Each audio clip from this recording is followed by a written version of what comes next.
Doctor గారు, పిల్లలు పుట్టడం కోసం చేసే ట్రీట్మెంట్కి 100% సక్సెస్ ఉంటుందా? నమస్తే ప్రేక్షకులందరికీ నమస్కారం అండి. నేను doctor Rani Koppula, gynaecologist and general surgeon. ఖచ్చితంగా పనిచేస్తుందండి, లేకపోతే ఇన్ని ఇన్ఫర్టిలిటీ సెంటర్స్ వెలిసేటివి కావు కదా. ఇంతమందికి కపుల్స్ అవసరం ఉంది కాబట్టి, వాటి డిమాండ్ ఎక్కువ ఉంది కాబట్టి మనకి ఇప్పుడు సంతాన సాఫల్య కేంద్రాలు చాలా నడుస్తున్నాయి.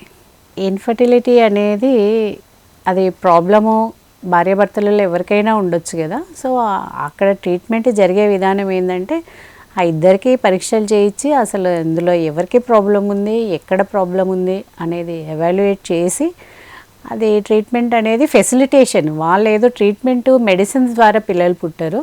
ఆ భార్యాభర్తలకి అవసరమైన రిక్వైర్మెంట్స్, సప్లిమెంట్స్, సపోర్ట్ ఇస్తారు. న్యాచురల్గా జరిగే ప్రాసెస్ ఏదైతే ఉందో దానికి ఫెసిలిటేట్ చేస్తారు. అక్కడ భర్తలో ప్రాబ్లం ఉంటే స్పోమ్స్ కౌంట్ పెరగడానికి, ఇంక్రీజ్ అవ్వడానికి, యాక్టివిటీ పెరగడానికి మెడిసిన్ ఇవ్వడము, భార్యలో ప్రాబ్లం ఉంటే గర్భసంచిలో ప్రాబ్లము, ట్యూబ్స్లో ప్రాబ్లము, ఓవరీస్లో ప్రాబ్లం, పీసీఓడి ప్రాబ్లం ఏవైతే ఉంటాయో, ఇంకోటి హార్మోన్స్ ఇంబ్యాలెన్స్ ఉంటాయి, అవన్నీ కరెక్ట్ చేసి నార్మల్గా జరిగే ప్రాసెస్ని ఫెసిలిటేట్ చేస్తారు. ఇన్ కేస్ నార్మల్గా కూడా జరిగే ప్రాసెస్ లేకపోతే అవుట్ సైడే ఎంబ్రియోని ప్రిపేర్ చేసి గర్భసంచిలో పెడతారు. సో ఇవన్నీ భార్యాభర్తలకు సంతానం కలగడానికి చేసే మార్గాలు.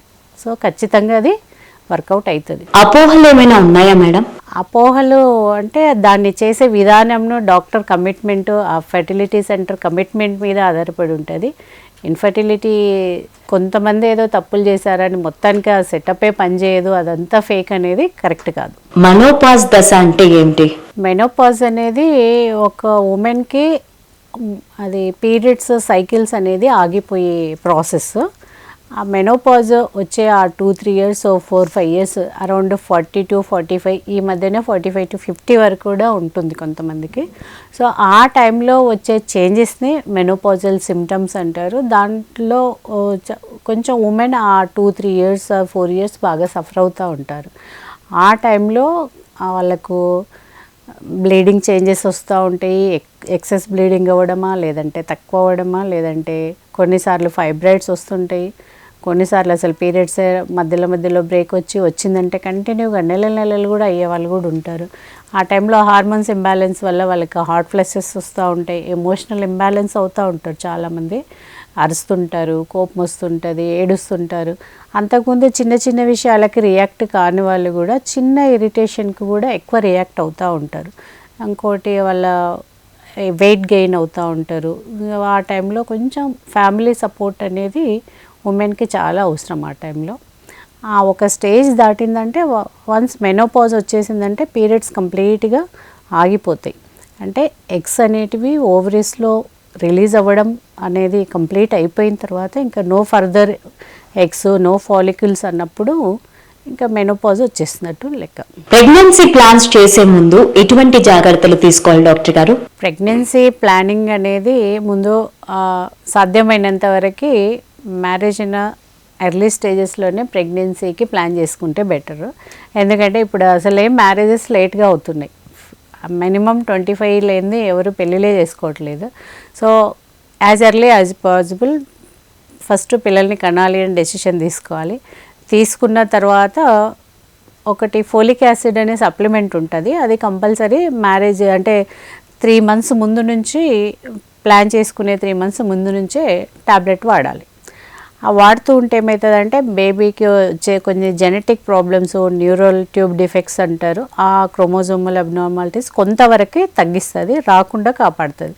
సో అది ఒక జాగ్రత్త తీసుకోవాలి. ఇంకోటి regular planning, wait control.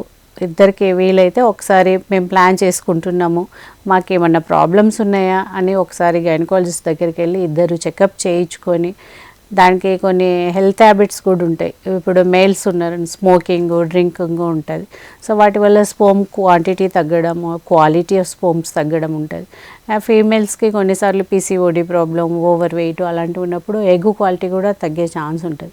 So అవన్నీ డాక్టర్ని వెళ్ళి కలిస్తే అవన్నీ చెప్తారు జాగ్రత్తలు. దానికి ఏమైనా విటమిన్ సప్లిమెంట్స్ అవి, థైరాయిడ్, ఒక్కసారి హైపోథైరాయిడిజం ఉంటుంది. ఆ టైంలో పిల్లల్ని ప్లాన్ చేసుకుంటే ఒక్కోసారి అబార్షన్స్ అయ్యే రిస్క్ కూడా ఉంటుంది. సో ఈ స్పర్మ్ క్వాలిటీ ఆర్ ఫీమేల్లో ఎగ్ ఓవం క్వాలిటీ సరిగా లేకపోతే రిస్క్ ఆఫ్ అబార్షన్స్ ఉంటాయి. గర్భసంచిలో ఏమైనా ప్రాబ్లమ్స్ ఉన్నాయా, గర్భసంచి కరెక్ట్ ప్లేస్లో ఉందా, కరెక్ట్గానే ఉందా, ఏమైనా జెనెటిక్గా వచ్చే అబ్నార్మాలిటీస్ ఉంటాయి, అవి ఆఫ్టర్ బర్త్ తర్వాత వాళ్ళు ఎప్పుడు టెస్ట్ చేయించుకోకపోతే తెలియదు.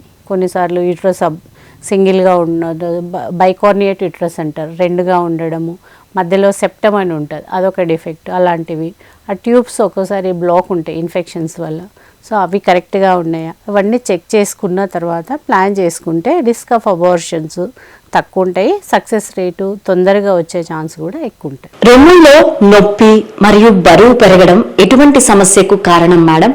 రొమ్ములో నొప్పి అనేది జనరల్గా ఊరికే రాదు, ఏదైనా ప్రాబ్లం ఉంటే కొన్నిసార్లు హార్మోన్స్ ఇంబ్యాలెన్స్ వల్ల. ఉమెన్లో ఏమవుతుందంటే ఈ ఈస్ట్రోజన్ ప్రొజెస్టర్ అనేది యుట్రస్ మీదతో పాటు బ్రెస్ట్ మీద కూడా పనిచేస్తుంటుంది. సో ఎవ్రీ మంత్ సైకిల్లో చేంజెస్ జరిగేది ఎలా ఉంటుందో అది బ్రెస్ట్లో కూడా చేంజెస్ జరుగుతూ ఉంటాయి. సో చాలామందికి at the end of the అంటే పీరియడ్స్ వచ్చే ముందు లాస్ట్ 10 డేస్లో అయితే కొంచెం పెయిన్ రావడము, హెవీనెస్ ఉండడము అవన్నీ జరుగుతూ ఉంటాయి. కొన్నిసార్లు గడ్డల్లాగా కూడా అనిపిస్తూ ఉంటుంది. ఏదన్నా గడ్డలాగా ఉంది, పెయిన్ వస్తుంది, లేదు పెయిన్లెస్ లంప్స్ ఉన్నా కూడా డాక్టర్ని వెళ్ళి కన్సల్ట్ అవ్వాలి. ఒక నెలలో ఒక 10 డేస్ అలా ఉంది, తర్వాత పీరియడ్స్ వచ్చాక తగ్గిపోతుందంటే దాని గురించి అంత వరి అవ్వాల్సిన అవసరం అయితే లేదు. గర్భాశయంలో నీటి బుడకలు రావడానికి కారణాలేంటి డాక్టర్ గారు? గర్భాశయము పక్కన ఉండేది ఓవరీస్ అండి. గర్భాశయానికి రావు నీటి బుడగలు అనేది, ఓవరీస్లో వస్తాయి. వాటిని పాలిసిస్టిక్ ఓవరీస్ అంటారు. పాలిసిస్టిక్ ఓవరీస్ అంటే ఓవరీస్లో ఫాలికల్స్ అయితే ఏవైతే పెరుగుతూ ఉంటాయో అవి అలానే ఉండిపోతాయి హార్మోన్స్ ఇంబ్యాలెన్స్ వల్ల. ఇప్పుడు ప్రజెంట్ అయితే మనకు ఉండే stress, food habits, over weight, sleep pattern సరిగా లేకపోవడం వల్ల, ఎడ్యుకేషన్ సిస్టమ్ ఎప్పుడు బిహైండ్ ద ర్యాంక్స్, చిన్న పిల్లలు మెచ్యూర్ అయినప్పటి నుంచి ఈ మధ్యన తీసుకొస్తూ ఉన్నారు. 14-15 ఇయర్స్కే పీరియడ్స్ రావట్లేదు, ఓవర్ వెయిట్ అవుతున్నారు. సో అప్పటి నుంచే వాళ్ళకి స్ట్రెస్ లైఫ్ స్టార్ట్ అవుతుంది. ర్యాంక్స్, సీట్లు, దాని వెనకాల పరిగెత్తడము, తర్వాత జాబ్స్, ఆ కెరీర్ వెనకాల పరిగెత్తడము, ఇవన్నీ చేయడం వల్ల స్ట్రెస్ లెవెల్ ఎక్కువయ్యి వాటర్ బబుల్స్ వస్తూ ఉంటాయి.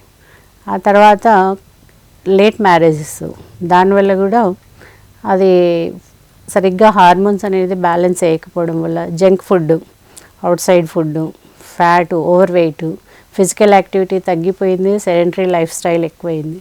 సో దాంతోనే ఎక్సెస్ ఫుడ్ ఏదైతే తీసుకున్నామో బాడీ మెకానిజం ఏంటంటే it will convert into cholesterol. ఆ కొలెస్ట్రాల్ అనేది బాడీలో ఎక్సెస్ ఉంటే అది మళ్ళీ బై ప్రోడక్ట్స్ని చేస్తూ ఉంటుంది. ఇప్పుడు మన దగ్గర డబ్బులు ఎక్సెస్ ఉంటే మనం దాన్ని డిఫరెంట్గా ఇన్వెస్ట్ చేస్తాం కదా, గోల్డ్, బంగారం. ఈ హార్మోన్స్ నుంచే మనకు కొలెస్ట్రాల్ నుంచే హార్మోన్స్ అన్నీ స్టార్ట్ అవుతాయి. సో అది ఎక్సెస్ ఉన్నప్పుడు it will start excess hormone production. ఆ హార్మోన్ ప్రొడక్షన్ వచ్చేసి ఆండ్రోజన్స్ ఎక్కువ అవ్వడము. ఫీమేల్లో ఆండ్రోజన్స్ అనేటివి తక్కువ ఉండాలి, మినిమం ఉండాలి, కానీ ఎక్కువ అవుతున్నాయి. ఈస్ట్రోజన్స్ ఎక్కువ అవ్వడము, ఇవన్నీ ఎక్కువ అవడం వల్ల అవి మల్టిపుల్గా ఎక్కువ పని చేసేవరకు అక్కడ అన్ని క్రాప్స్ లాగా ఒక్కసారి ఒక నెలలో 1-2 పెరగాల్సిన ఎగ్స్ ఎక్కువ పెరిగిపోయి అవి మళ్ళీ కరెక్ట్గా రిలీజ్ అవ్వకపోవడం వల్ల అలానే అక్యుములేట్ అయ్యి ఎక్కువైపోతుంది. సో దాన్ని పీసీఓడి అంటారు, పాలిసిస్టిక్ ఓవరీస్. అది ఊరికే ఉండదు, వాటిల్లో హార్మోన్స్ మళ్ళీ ఓవరీ పని ఏంటి, అది కూడా హార్మోన్స్ తయారు చేయాలి. అక్కడ హార్మోన్స్ తయారైనవి ఊరుకోవు కదా, మళ్ళీ అది వెళ్ళి బాడీ వెయిట్ని పెంచుతుంది, మళ్ళీ ఆకలిని పెంచుతుంది, వాళ్ళు తింటూ ఉంటారు. ఇది ఎక్కువయ్యి రీసైకిల్ తిరుగుతూనే ఉంటుంది, దానివల్ల ఎక్సెస్ అయిపోతూ ఉంటాయి. డాక్టర్ గారు, ప్రెగ్నెన్సీ టైంలో టీ, కాఫీలు తాగడం మంచిదా? ఎక్కువ ఏదైనా అతిగానే ఉంటుంది. ప్రెగ్నెన్సీలో జనరల్గానే గ్యాస్ట్రిక్ ప్రాబ్లమ్స్ అవి ఎక్కువ ఉంటాయి. ఎందుకంటే ఉండే అబ్డామిన్ స్పేస్ అనేది ఒక చిన్న రూమ్ లాగా, దాంట్లోనే ఇంటెస్టైన్స్ ఉంటాయి, దాంట్లోనే కిడ్నీ, లివరు, గర్భసంచి అన్నీ ఉంటాయి. ఓవర్ ఏ టైం నెలలు గడిచే కొద్దీ, గర్భసంచి పెరిగే కొద్దీ మిగతా వాటికి స్పేస్ తగ్గుతూ ఉంటుంది. సో పేగుల కదలికలు అనేది కొంచెం స్లో అవుతుంటాయి. సో తిన్న వెంటనే ఫుడ్ అనేది రివర్స్ వస్తూ ఉంటుంది. సో దానివల్ల గ్యాస్ట్రిక్ ప్రాబ్లమ్స్ అనేటివి ఎక్కువ అవుతూ ఉంటాయి. సో ఫ్రీక్వెంట్ డైట్స్ తీసుకుంటే సరిపోతుంది, స్మాల్ డైట్, ఫ్రీక్వెంట్స్. సో ఈ కాఫీ, టీలు తాగడం వల్ల ఏమవుతుందంటే ఇంకా ఎక్సెస్, ఆల్రెడీ అసిడిటీ ప్రాబ్లము ఇంకా ఎక్కువ అవుతూ ఉంటుంది. సో సాధ్యమైనంత వరకు ఏది మితిమీరకుండా చూసుకుంటే బెటర్. గర్భిణీ స్త్రీలు పండిన బొప్పాయి పైనాపిల్ తినచ్చా డాక్టర్ గారు? అలా ఏముండదండి. పప్పాయి తినడం వల్ల డిలే కాదు, పప్పాయి తినడం వల్ల అబార్షన్స్ అవుతాయని చాలామంది అవాయిడ్ చేస్తుంటారు.